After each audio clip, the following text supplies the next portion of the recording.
All right, we're here for the fabrication segment of the E91. We're here with JT from JTO Power. JT handles all of the really advanced fabrication that we need done at the shop. He also has a 5-axis and a 3-axis machine. They do all the prototyping. They draw on SolidWorks. They make some pretty cool stuff. I call JT anytime I need help with something that's really complex, and this is a pretty complex project because there's many things that we have to take into account. And as I mentioned before, there is no E91 M3 wagon from BMW, and there is no bumper that fits with M3 fenders. There is no M3 fender that was made for a wagon, so that's where JT comes in. So we're gonna kind of walk you guys through what has to be done to fit the fenders, what has to be done to make the fenders fit the rear bumper, what has to be done to make the bumpers compatible with the taillights on the wagon, and the exhaust for the M3. The car first went over to Samuel's. Brad went in, cut everything off like they were doing a regular quarter panel replacement, installed the M3 outer wheel wells, and then basically I have the task of grafting in the M3 fender into the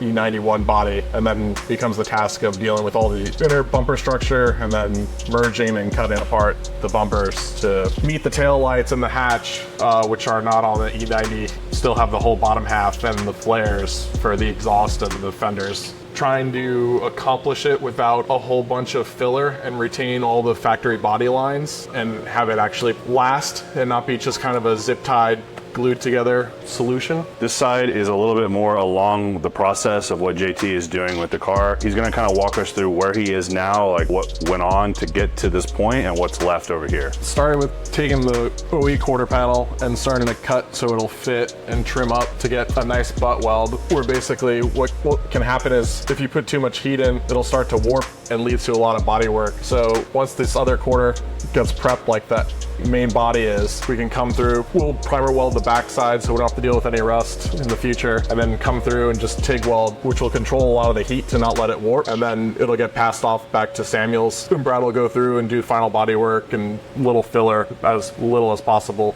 Once that's finally in, then we'll come back. This is the E90 inner structure, and this is the E91 half. So basically what would have to happen is kind of have to merge the two together, because the E91 bumper has a different shape up here to the tail light, but the E90 has to have all the structure to come out to where the flare is. Have to kind of merge the two together in fashion, which will probably be some like brackets and maybe epoxy or something, just to kind of give it enough rigidity so that when the bumper gets clicked in, it has all the structure it needs to not start blowing out or get flappy later on in life. I'll point out real quick that the cars have these inner structures. So the wagon has its own structure for its bumper and fender, and the M3 has its own structure for its bumper and fender, and they're completely different.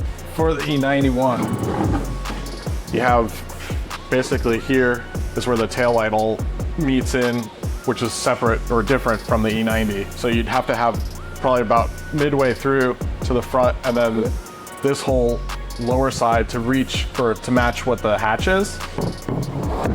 You obviously need the bottom half for all the exhaust and the front half where it meets up with the fender to have this flare back into it, and the tow hook, and make everybody happy to where the exhaust mounts and matches up. Yeah, and that's where like the plastic welding will come in. The body shop that Brad has over at the body shop to be able to basically merge two plastic pieces together in the best way possible. We're gonna have to probably glass the back of them, and then there is gonna have to be some work done body work wise to make it be perfect the way it should look. I've seen a couple of conversions done where the bumpers were weird, and you definitely notice when it's done. This is really where the custom part comes in and the knowledge comes in about what the best processes are, fabrication wise, bodywork wise, and what parts we needed to buy OEM. It's another reason why I bought 2 donor cars to do this. So we have every single piece we need, every structure piece we need, every bolt, every nut, everything double to be able to do this project. Obviously, if you're gonna do the bumper work and the fender work to have it match, we need to place the muffler in the correct spot.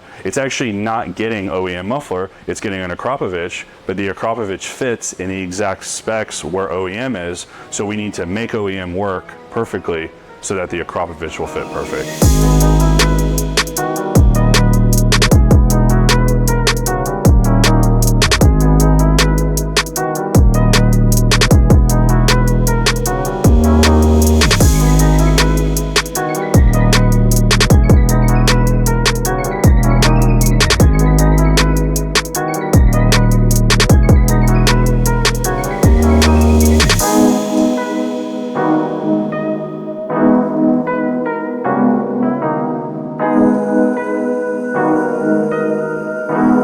so we're over here at JT's shop, car's up on the lift, so I went ahead and take the opportunity to show you guys what we had to do to get the factory M3 exhaust on to the wagon chassis. As you know from the previous kind of steps that I went through, is that we already have the M3 subframe installed. Well, the cool thing about that is the muffler hangers for the front of this muffler section are actually mounted onto the diff. So we can actually locate the exhaust in the appropriate spot where it's supposed to hang. Then what we did is we went ahead and brought it up here and mounted this bracket. So this bracket here is an M3 only bracket, and it's actually centered with the bumper and it's mounted. So we went ahead and welded the brackets on. It has all the OEM hardware here, and we were able to mount then the front of the muffler. The other thing that we did is we went ahead and took measurements from the E90 M3 donor car that we have, and we bought the brackets from BMW. Over on the sides of the muffler, we went ahead and located them based on the measurement and where they mounted, and then we were able to weld on the OE brackets in the OEM placement so the exhaust is exactly where it's supposed to be. So not only it lines up with the finished bumper that we're making for this car, but it also will allow us to easily install the Akrapovic muffler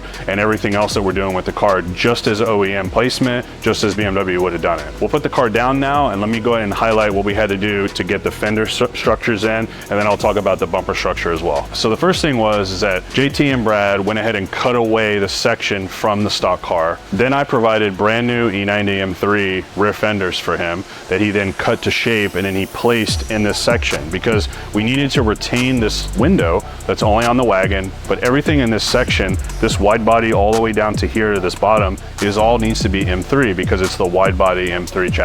In order to really bond the panel in the correct way, he actually had to tack weld the whole entire panel one by one by one by one and keep going over. So these are all just seamless tacks that he's made over a long period of time to make this as flat as possible without warping. He was also able to seam weld some of it, like in the door here, where that's one continuous weld that he was able to grind down and make smooth, so that's super nice.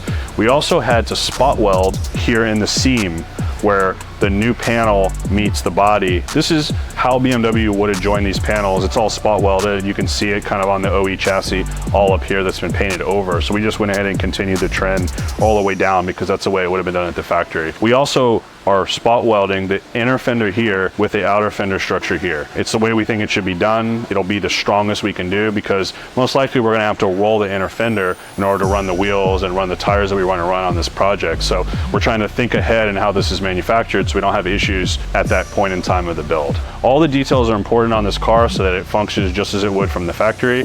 And I just wanted to point out some of the details we take when we do a build like this because everything is important. Now that JTO Power has finalized the fenders and the rear bumper, we can now head over to Brad at Samuel's Auto, where he's going to prep all the surfaces and get some color on this project.